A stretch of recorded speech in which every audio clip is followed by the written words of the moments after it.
ಇನ್ನೇನು ಮಾತೆ ಮತ್ತು ಪ್ರಭು ಔಷಧಿನೇ ತಗೊಂಡು ಬರ್ತಾ ಇರಬಹುದು.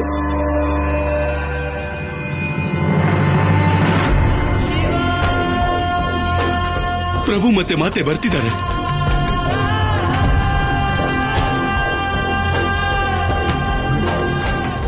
ಇದನ್ನೆಲ್ಲ ನಮ್ಮ ಪ್ರಭು ಮಹಾದೇವನೇ ಮಾಡೋದಕ್ಕೆ ಸಾಧ್ಯ.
ಪುಷ್ಪದಂತ, ನಂದಿಗೆ ಪ್ರಜ್ಞೆ ಬರ್ತಾ ಇದೆ ನೋಡು. ಇವರು ಹೇಳ್ತಾ ಇದ್ದಾರೆ.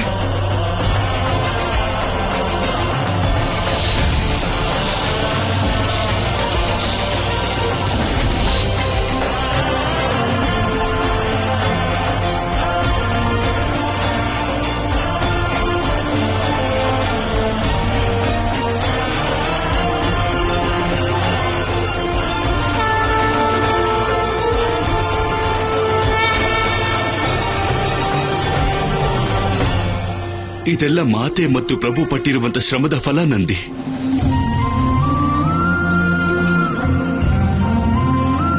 ನಿಮಗೆ ಗೊತ್ತಾ ನಂದಿ, ಪ್ರಭು ಮತ್ತೆ ಮಾತೆ ನಿಮ್ಗೆ ಔಷಧಿ ತರೋಕೆ ಎಲ್ಲಿ ಹೋಗಿದ್ರು ಅಂತ? ದಾರುಕಾವನಕ್ಕೆ.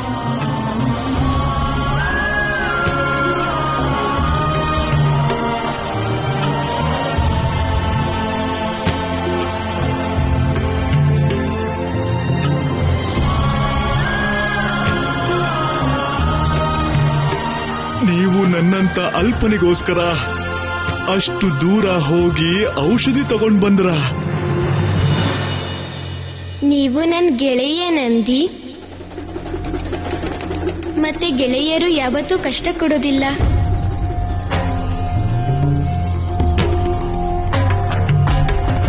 ಮತ್ತೆ ಇನ್ನೊಂದು ವಿಷಯ, ಇನ್ ಮುಂದೆ ನೀವು ನನ್ನನ್ನು ನನ್ನ ಹೆಸರಿಂದಾನೇ ಕರಿಬೇಕು, ಶಿವ ಅಂತ. ಪ್ರಭು ಅಂತ ಹೇಳಿದ್ರೆ ನನ್ಗೆ ಇಷ್ಟ ಆಗೋದಿಲ್ಲ. ಪ್ರಭು ಅಲ್ಲಿ ಇರ್ತಾರೆ, ಆಕಾಶದಲ್ಲಿ.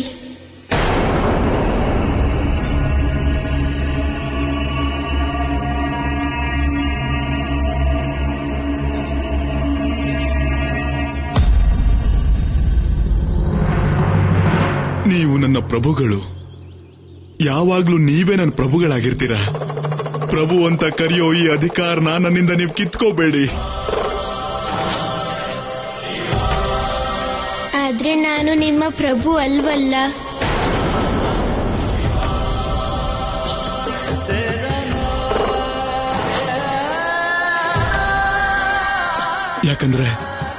ಯಾಕಂದ್ರೆ ನೀವು ನನ್ನ ಪ್ರಾಣ ಉಳಿಸಿದಿರ. ಪ್ರಾಣ ಕೊಡೋನು ಯಾವತ್ತೂ ಪ್ರಭು ಆಗಿರ್ತಾನೆ. ಆದ್ರಿಂದ ನಾನ್ ನಿಮ್ಮನ್ನ ಪ್ರಭು ಅಂತಾನೆ ಕರಿತೀನಿ.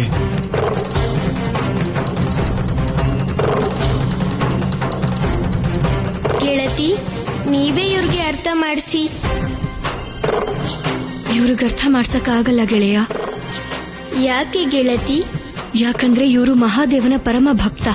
ಮತ್ತೆ ಮಹಾದೇವನ ಭಕ್ತರು ಮನಸ್ಸಲ್ಲಿ ಏನ್ ಅಂದ್ಕೋತಾರೋ ಅವರು ಅದನ್ನೇ ಮಾಡ್ತಾರೆ.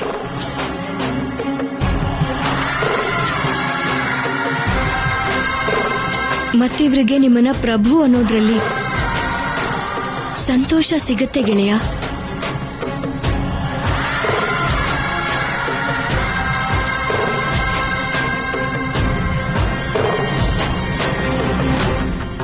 ಸರಿ ನಂದಿ, ನಿಮ್ಗೆ ನನ್ನನ್ನ ಪ್ರಭು ಅನ್ನೋದ್ರಲ್ಲಿ ಸಂತೋಷ ಸಿಗುತ್ತೆ ಅನ್ನೋದಾದ್ರೆ ನಾನು ನಿಮ್ ಸಂತೋಷಕ್ಕೆ ಅಡ್ಡಿ ಬರೋದಿಲ್ಲ. ನೀವು ಪ್ರೀತಿಯಿಂದ ನನ್ನನ್ನ ಏನಂತ ಕರಿಬೇಕು ಅದನ್ನೇ ಕರಿಬಹುದು.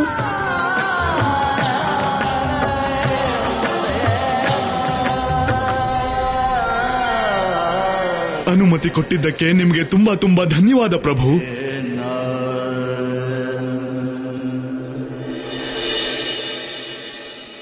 ಈಗ ನಾನು ಹೊರಡಬೇಕು. ಅಮ್ಮ ನನಗೋಸ್ಕರ ಕಾಯ್ತಾ ಇರ್ತಾರೆ. ಹಸಿವು ಕೂಡ ಆಗ್ತಾ ಇದೆ. ಪ್ರಭು, ನಮ್ಮೆಲ್ರಿಗೂ ಹಸಿವೆ ಆಗ್ತಾ ಇದೆ. ನಾವು ನಿಮ್ ಜೊತೆ ಬರಬಹುದಾ? ಭೃಂಗಿ, ಯಾಕಿಲ್ಲ, ಇವತ್ತು ನಾವೆಲ್ಲ ಒಟ್ಟಾಗಿ ಸೇರಿ ಊಟ ಮಾಡೋಣ.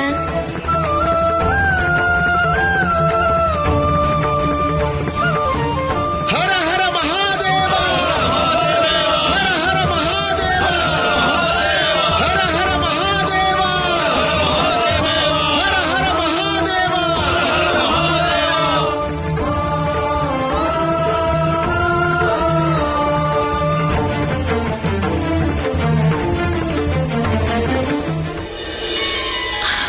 ನನ್ನ ಶಿವ ಬಂದ್ಬಿಟ್ಟ.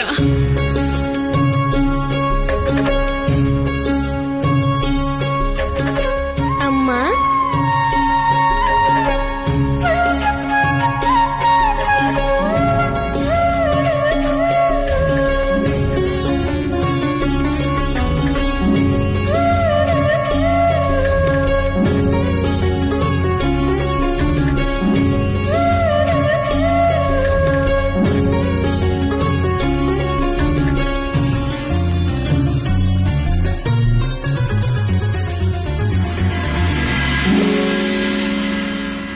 ಶಿವ, ಔಷಧಿ ಸಿಕ್ತಾ ಮಗು? ಹೌದು ಅಪ್ಪ. ಈಗ ನಂದಿಗೆ ಪ್ರಜ್ಞೆ ಕೂಡ ಬಂದಿದೆ. ಒಳ್ಳೇದು, ಮಹಾದೇವನ ಇಚ್ಛೆ. ಗೆಳೆಯ ಶಿವ, ನೀನ್ ಬಂದೇ ಬಿಟ್ಟೆ. ನೀನ್ ಇಲ್ದೆ ನನ್ಗೆ ಬೇಜಾರಾಗ್ತಾ ಇತ್ತು. ಬಾ, ಆಡೋಕ್ ಹೋಗೋಣ. ಇಲ್ಲ, ಈಗ ಎಲ್ಲೂ ಹೋಗಲ್ಲ ಶಿವ. ದೂರದ ಪ್ರಯಾಣ ಮಾಡಿದಾನಲ್ಲ, ಸುಸ್ತಾಗಿರತ್ತೆ. ನೀನು ಕೈಕಾಲು ತೊಳ್ಕೊಂಡ್ ಬಾ, ನಾನು ಹೋಗಿ ಊಟ ತರ್ತೀನಿ. ಇವತ್ತು ಅಡ್ಗೆ ಕಡಿಮೆ ಆಗ್ಬಹುದು ಅಮ್ಮ.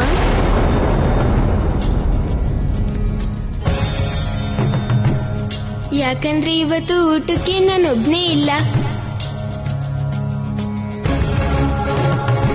ಇನ್ಯಾರಿದ್ದಾರೆ? ನಾನು ಮತ್ತೆ ನೀನಷ್ಟೇ. ಊಟ ಮಾಡೋರು ಹೊರಗಡೆ ಇದ್ದಾರೆ ಅಮ್ಮ. ಒಂದ್ ನಿಮಿಷ, ಕರಿತೀನಿ.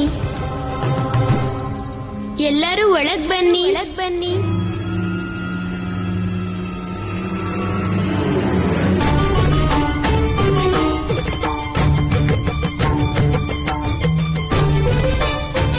ಇಷ್ಟೆಲ್ಲ ಜನನ?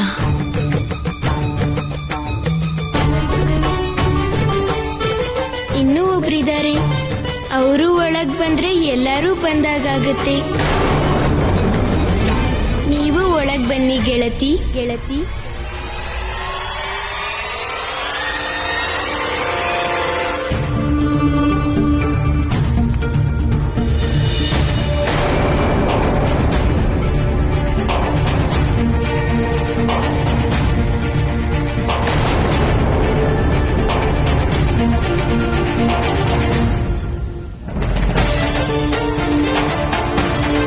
ಪ್ರಣಾಮಗಳು ಮಹಾದೇವಿ. ನಿಮಗೆ ಮತ್ತೊಮ್ಮೆ ಸ್ವಾಗತ.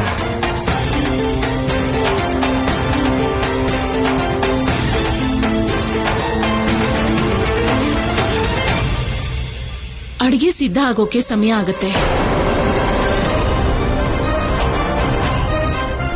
ಅಲ್ಲಿ ತನಕ ನೀವೆಲ್ಲ ಶಿವನ್ ಜೊತೆಗೆ ಶಿವನ ಧ್ಯಾನ ಸ್ಥಾನಕ್ಕೆ ಹೋಗಿ ವಿಶ್ರಾಂತಿ ಮಾಡಿ.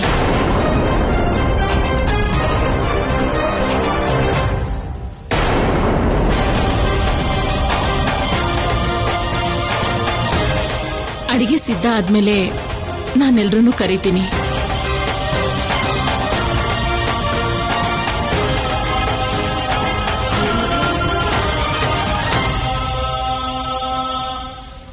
ಹೌದು ಅಮ್ಮ, ಇದು ಸರಿಯಾಗಿರುತ್ತೆ.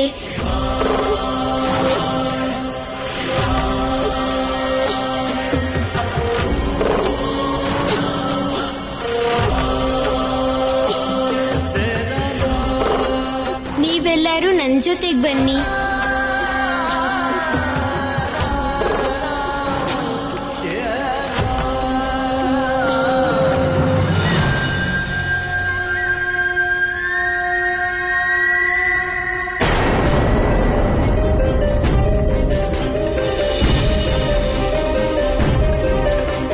ದೇವಿ ಪಾರ್ವತಿ,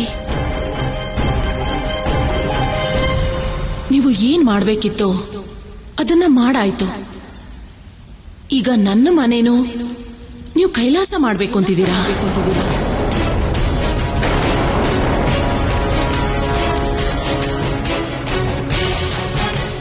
ಎಲ್ಲ ಮಹಾದೇವನ ಇಚ್ಛೆ.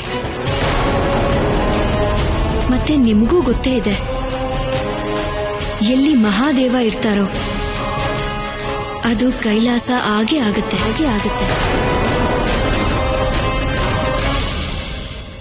ನೀವು ಮರ್ತಿರಬಹುದು, ಇದು ನನ್ನ ಮನೆ, ಕೈಲಾಸ ಅಲ್ಲ.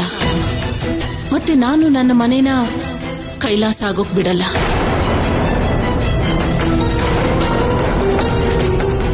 ಒಂದು ವೇಳೆ ಮಹಾದೇವ ಕೈಲಾಸದಲ್ಲೇ ಇರ್ಬೇಕಾಗಿದ್ರೆ ಅವರು ಕೈಲಾಸ ಬಿಟ್ಟು ನನ್ನ ಮನೆಗೆ ನನ್ನ ಮಗನಾಗಿ ಬರ್ತಾ ಇರ್ಲಿಲ್ಲ.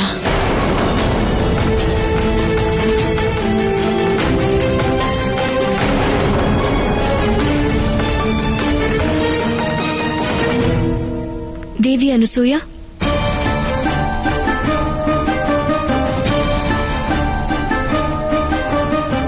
ನಾನು ಅಡುಗೆ ಮಾಡೋದಕ್ಕೆ ನಿಮ್ಗೆ ಸಹಾಯ ಮಾಡ್ತೀನಿ, ಬನ್ನಿ. ನನಗ್ ಸಹಾಯ ಮಾಡ್ತೀನಿ ಅಂದಿದ್ದಕ್ಕೆ ಧನ್ಯವಾದ. ಆದ್ರೆ ಅವಶ್ಯಕತೆ ಇಲ್ಲ, ನಾನೊಬ್ಳೆ ಸಿದ್ಧ ಮಾಡ್ತೀನಿ. ನೀವು ಹೋಗಿ ವಿಶ್ರಾಂತಿ ತಗೊಳ್ಳಿ. ದೇವಿ, ಏನ್ ಹೇಳ್ತಾ ಇದ್ದೀರಾ ನೀವು? ಮಹಾದೇವಿ, ಅನ್ನಪೂರ್ಣೆ, ಜಗಜ್ಜನನಿ ಇವರು. ನೀವು ಈ ಸತ್ಯನ ಮರ್ತಿದ್ದೀರಾ? ಈ ಜಗತ್ತಿನ ಪ್ರತಿ ಅಡಿಗೆ ಮನೆಯಲ್ಲೂ, ಪ್ರತ್ಯೇಕ ಆಹಾರದಲ್ಲೂ ಮಾತೆ ಅನ್ನಪೂರ್ಣೆ ವಾಸ ಮಾಡ್ತಾಳೆ. ನೀವು ಅನ್ನಪೂರ್ಣೆಯ ಅವಶ್ಯಕತೆ ಇಲ್ಲ ಅಂದ್ರ?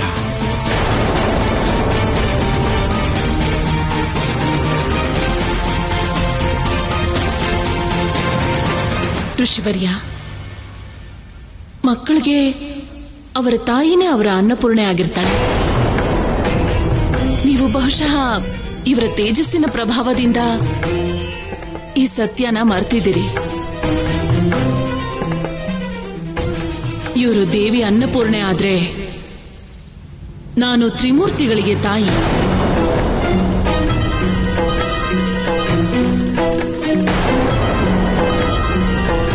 ಇಷ್ಟು ಜನರಿಗೆ ಅಡಿಗೆ ಮಾಡೋದು ನನಗೆ ಯಾವ ಕಷ್ಟದ ಕೆಲಸನೂ ಅಲ್ಲ.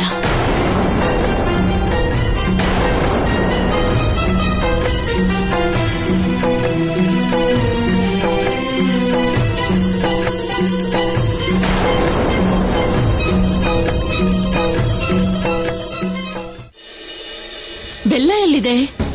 ಬೆಲ್ಲ ತಗೊಂಡ್ ಬಾ. ಮತ್ತೆ ಜೊತೆಗೆ ಲವಂಗ ಮತ್ತೆ ಜಾಪತ್ರೆನು ಮತ್ತೆ ತುಪ್ಪನ ತಗೊಂಡ್ ಬಾ.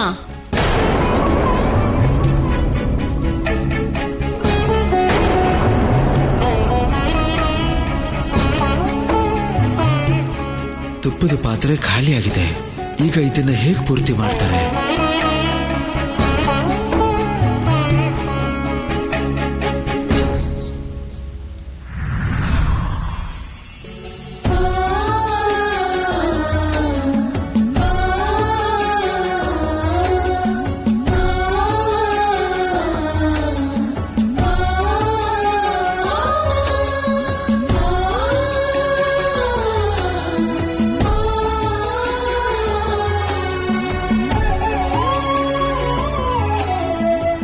ಅನ್ನಪೂರ್ಣ, ಹೇ ಮಾತೆ ಪಾರ್ವತಿ, ನಿಜಕ್ಕೂ ನೀವು ನಮ್ಮ ಮನೆಯಲ್ಲಿರೋದು ನಮ್ಮ ಸೌಭಾಗ್ಯ. ಹೇ ಆದಿಶಕ್ತಿ, ಜಗಜ್ಜನನಿ ಮತ್ತೆ ಸಾಂಸಾರಿಕ ತಾಯಿ ಮಧ್ಯ ವ್ಯತ್ಯಾಸ ಇರುತ್ತಲ್ವಾ ಮಾತೆ? ನಿಮ್ಮನ್ನ ಬೇಡ್ಕೋತೀನಿ ಮಹಾದೇವಿ, ಅನಸೂಯಳ ವಾತ್ಸಲ್ಯನ ತಪ್ಪಾಗಿ ತಿಳಿಬೇಡಿ. ಆಕೆ ಏನೇ ಮಾಡಿದ್ರು ಪುತ್ರ ವ್ಯಾಮೋಹದಿಂದ ಮಾಡ್ತಾ ಇದ್ದಾರೆ ಅಷ್ಟೇ.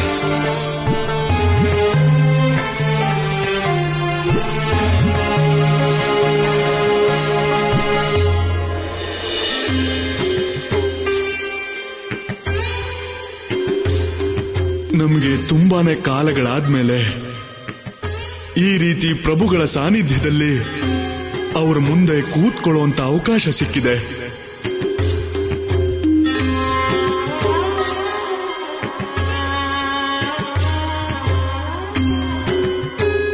ಏನ್ ಯೋಚನೆ ಮಾಡ್ತಾ ಇದ್ದೀರಾ ನಂದಿ?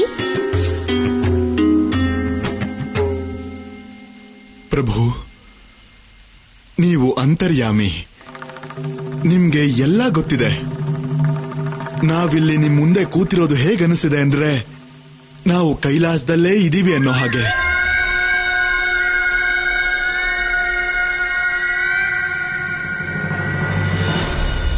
ಅಡಿಗೆ ಸಿದ್ಧವಾಗಿದೆ, ನಾನು ಅವರೆಲ್ಲರನ್ನೂ ಕರೆದ್ಬಿಟ್ಟು ಬರ್ತೀನಿ. ಸರಿ ದೇವಿ.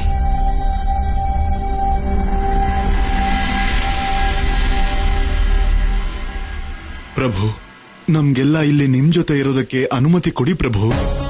ಹೌದು ಪ್ರಭು, ನೀವೆಲ್ಲೋ ನಾವು ಅಲ್ಲೇನೆ. ನಮಗಿಲ್ಲೇ ಇರೋದಕ್ಕೆ ಅನುಮತಿ ಕೊಡಿ ಪ್ರಭು.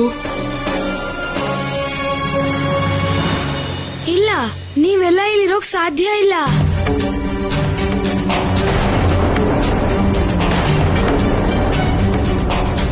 ಗೆಳೆಯ, ಇವ್ರೆಲ್ಲರಿಗೂ ಇಲ್ಲಿರೋದಕ್ಕೆ ಆಜ್ಞೆ ಯಾವತ್ತೂ ಕೊಡ್ಬೇಡ. ಇವ್ರಿಲ್ಲಿದ್ರೆ ಅಮ್ಮಂಗೆ ಇನ್ನೂ ಕಷ್ಟ ಆಗತ್ತೆ. ಇಲ್ಲ ಮೂರ್ಖ,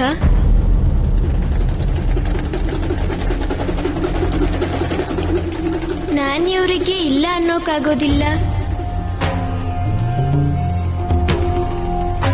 ಇದು ಇವರ ಪ್ರೀತಿ, ನನ್ನ ಆಮಂತ್ರಣ ಅಲ್ಲ. ಯಾಕಂದ್ರೆ ನಾನು ಯಾರನ್ನು ಕರೆಯೋದಿಲ್ಲ ಮತ್ತೆ ಯಾರನ್ನು ಬಹಿಷ್ಕಾರನೂ ಮಾಡೋದಿಲ್ಲ.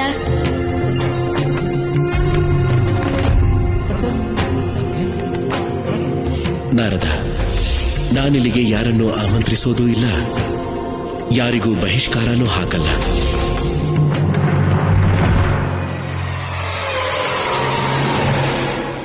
ಇವರು ಇಲ್ಲಿರೋಕ್ಕಾಗಲ್ಲ ಶಿವ.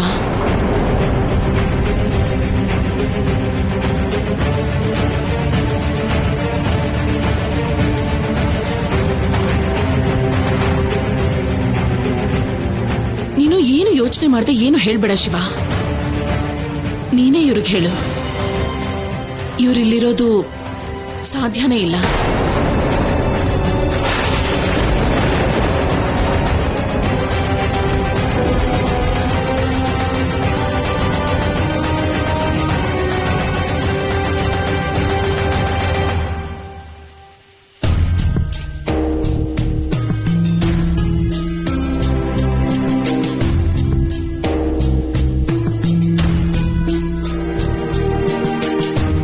ಯಾಕಮ್ಮ, ಇವರಿಲ್ಲಿ ಯಾಕಿರಬಾರ್ದು?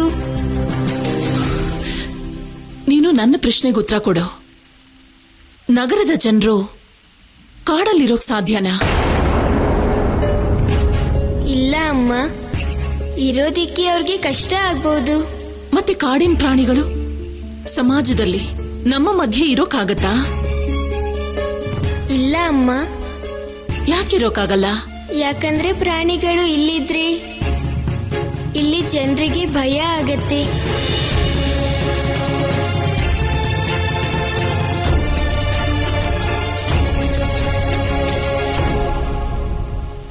ಇದೇ ರೀತಿ ಗಣ, ಪ್ರೇತ, ಭೂತ, ಪಿಶಾಚಿಗಳು ಸಾಮಾಜಿಕ ಜನರಲ್ಲ ಶಿವ.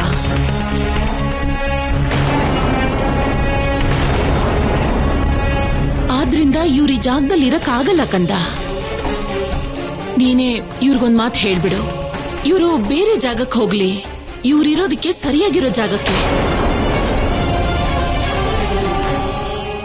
ನಮ್ಮಿಂದ ಇಲ್ಲಿ ಯಾರಿಗೂ ತೊಂದರೆ ಆಗಲ್ಲ. ನಾವಿಲ್ಲಿ ನಗರದಲ್ಲಿರೋದಿಲ್ಲ, ನಾವಿಲ್ಲಿ ನಿಮ್ಮ ಮನೆಯಲ್ಲೂ ಇರೋದಿಲ್ಲ. ಮತ್ತೆ ಎಲ್ಲಿರ್ತೀರಿ ನೀವೆಲ್ಲ? ನಾವಿಲ್ಲೇ ಹತ್ತಿರದಲ್ಲಿರೋ ಸ್ಮಶಾನದಲ್ಲಿರ್ತೀವಿ ದೇವಿ.